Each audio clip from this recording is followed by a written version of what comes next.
ABC News World Headquarters in New York. This is World News Tonight with David Muir. Good evening. It is great to have you with us here on a very busy Thursday night. We have a lot to get to, and we begin here with the stock market plunging again as President Trump escalates his trade war with America's allies. The Dow closing down more than 500 points today. The S&P 500 now in correction territory tonight. All of this today after the president announced a 200% tariff on all wine, champagne, and alcohol from France and other European countries. His retaliation for the European tariffs on American goods that were a response to President Trump's tariffs in the first place. The Dow tonight closing down 537 points, closing at 40,813. President Trump today with NATO's Secretary General visiting, defending his tariffs, saying, "I'm not going to bend at all."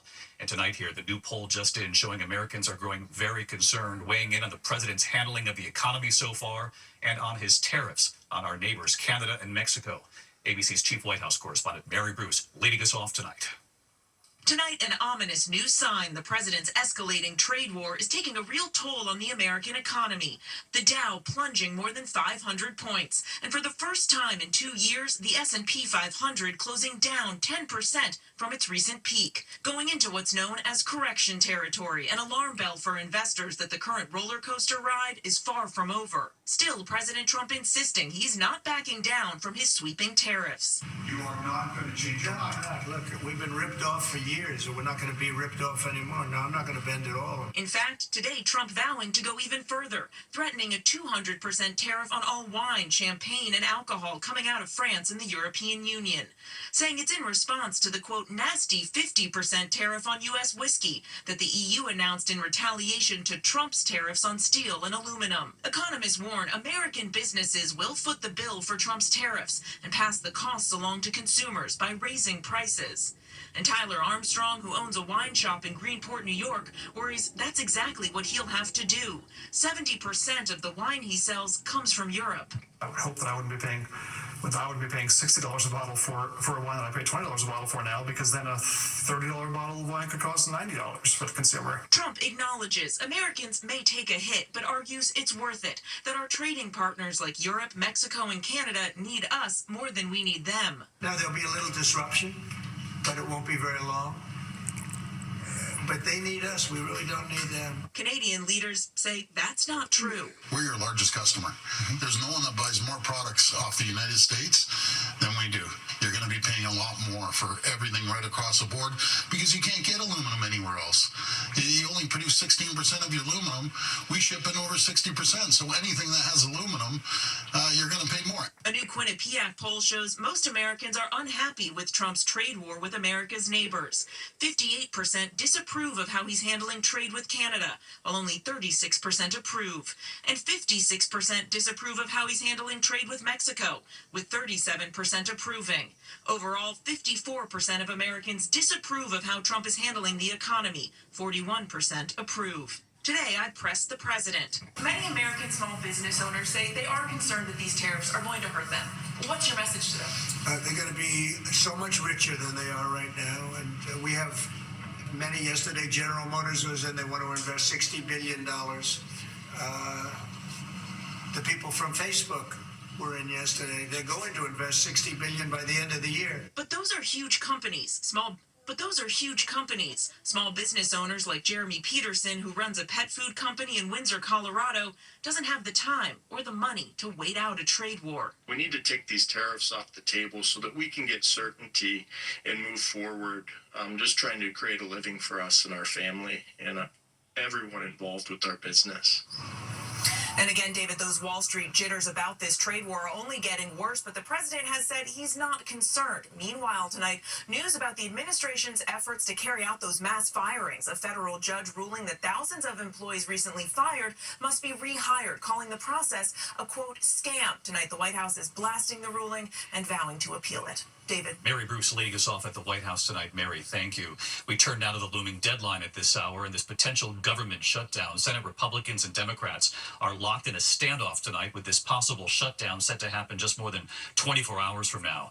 Democrats furious with President Trump and Elon Musk for firing thousands and angry over tariffs and the markets, but unsure what to do and whether they want a shutdown blamed on them. Let's get right to Rachel Scott. She's live on the Hill tonight. Rachel, what have you learned?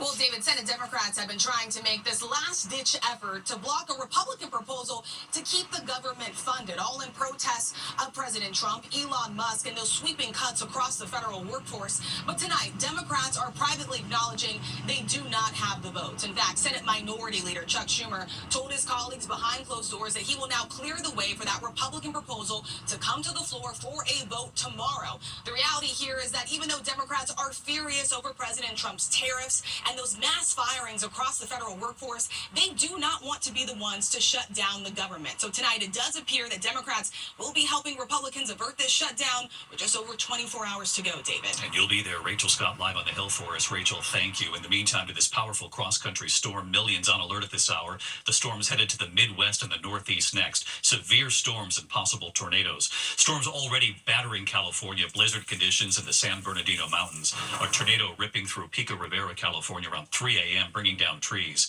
First responders in San Juan Capistrano rescuing a driver from a vehicle that was washed right into a rushing creek. This storm on the move at this hour. Chief Meteorologist Lee Goldberg from our station WABC right here in New York, timing it all out again tonight for us. Hey, Lee.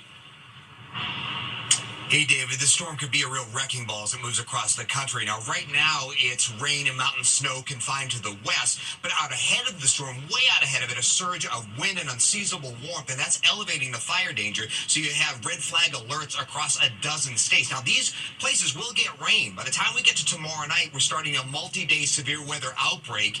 You see that the storm's going to have damaging wind, hail, and tornadoes all the way from Cedar Rapids to Jackson, but St. Louis in the crosshairs, a level 4 out of 5 for severe weather. That's the second highest risk, and that'll go through tomorrow night. Then that shifts to the Gulf Coast, New Orleans to Birmingham on Saturday, even some severe storms up to the Ohio Valley. A weaker version to the East Coast by the time we get into the weekend, but still some damaging winds from Jacksonville all the way to D.C. and Philly. David? Lee Goldberg back with us tonight. Lee, we appreciate it.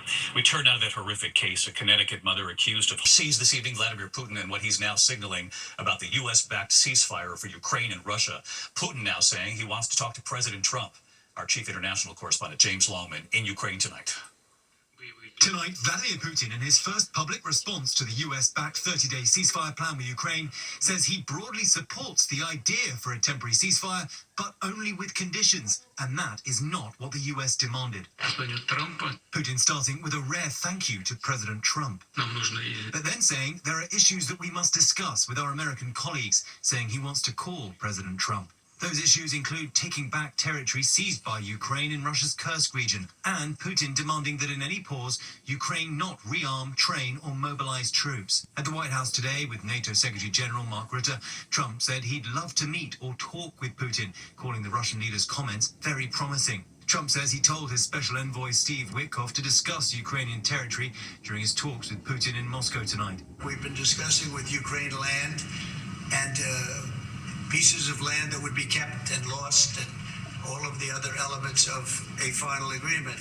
David, both Trump and Putin said today they want to speak to each other about this deal. Vladimir Putin may have done just enough to keep the White House happy for now, but he has made no commitment to stop his invasion. David? James Longman again tonight. James, thank you. Back in the U.S., meanwhile, the chilling 43-second video emerging tonight in the case of those two girls murdered while on a trail, being followed by the man who was later convicted. Here's Alex Perez. Tonight, 8 years after the murders of 13-year-old Abby Williams and 14-year-old Libby German in Delphi, Indiana, we're now seeing the chilling video recorded by Libby of the final moments with their killer. Key evidence police say helped them capture and convict Richard Allen. Until now, the public had only seen this snippet and heard the murderer's voice.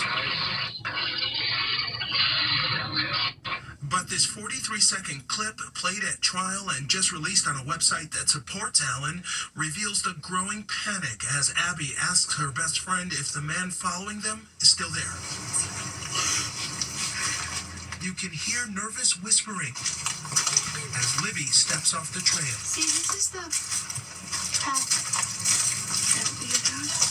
Abby is seen rushing past Libby. There's no path going there, so we have to get out of here. You hear heavy breathing and then footsteps before the voice of their killer.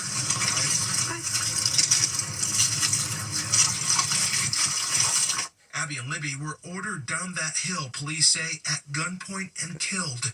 And David, defense attorneys for Richard Allen say they did not release that video. Allen has been sentenced to 130 years and is appealing that conviction. David? All right, Alex Perez, thank you. When we come back tonight, the extraordinary sight in the skies over the U.S. tonight. Also, the 13-year-old girl who tried to sing the national anthem but forgot the words, returning 22 years later. You have to see this. And next tonight, the alarming scene, green flames shooting from manholes, students evacuated, a campus shut down. More on this in a moment. Tonight, the alarming manhole explosion shutting down Texas Tech University. Green flames bursting from manholes on campus. Reports of a gas odor. Parts of the school evacuated. More than 40,000 students were sent home early for spring break. There's no word on the cause tonight.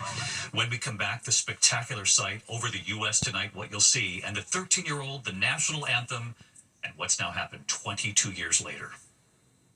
The spectacular sight in the skies tonight. Millions of Americans will see the blood moon total lunar eclipse just before midnight in the east, totality occurring at about 2:25 Eastern time.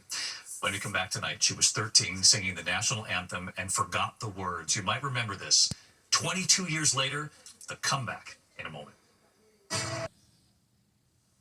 Finally tonight here, the 13-year-old, the national anthem and her nerves. 22 years later, the comeback. It was the moment seen by millions more than 2 decades ago. Oh, say, can you see?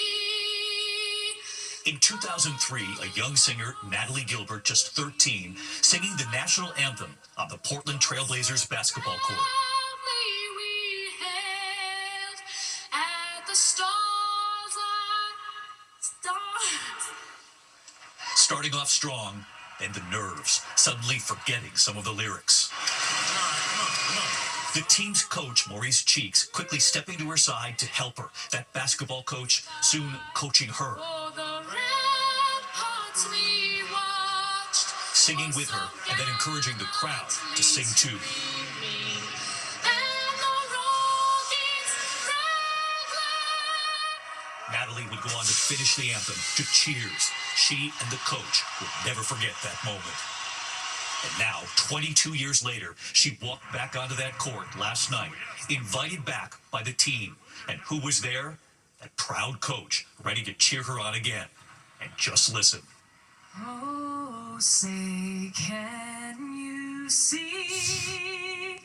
Tonight, Natalie telling us she hopes everyone knows it's okay to make mistakes. It's all about how you recover and become stronger.